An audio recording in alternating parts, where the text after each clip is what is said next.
Marketing करे पिया आइल बानी, पूजा पाठ के समनमा भुलाइल बानी।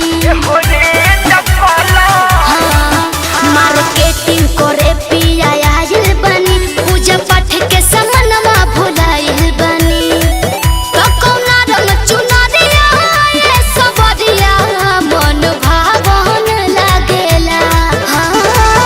कौना रंग चुनरिया ये सबरिया मन भावन लागेला। सुना ए हो रे डकला लेली हो चुनरिया मोयरिया के मन भावन लागेला। अच्छा ठीक बा। ए हो रे डकला लेली हो चुनरिया मोयरिया के मन भावन लागेला।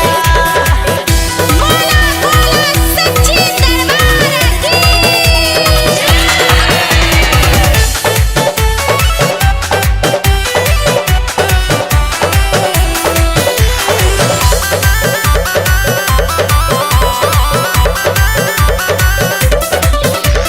कल शादी ओरिया ले बनी, चूड़िया निहारतानी, गोटा चंदनिया जोड़ल एगो आसनिता रहतानी।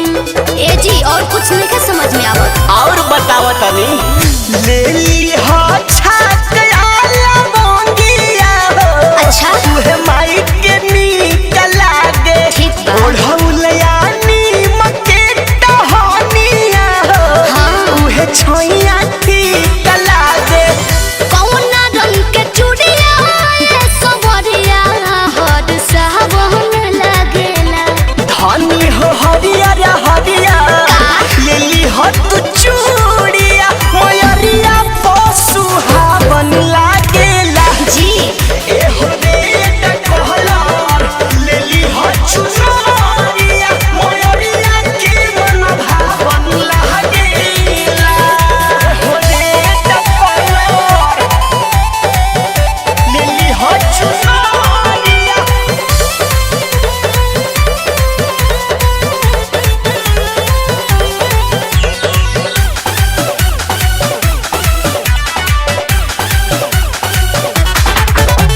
लिस्ट बना के व्हाट्सएप पर ये हो पिया तू बैठा द। घटता कुछ रुपया बलम पेटीएम से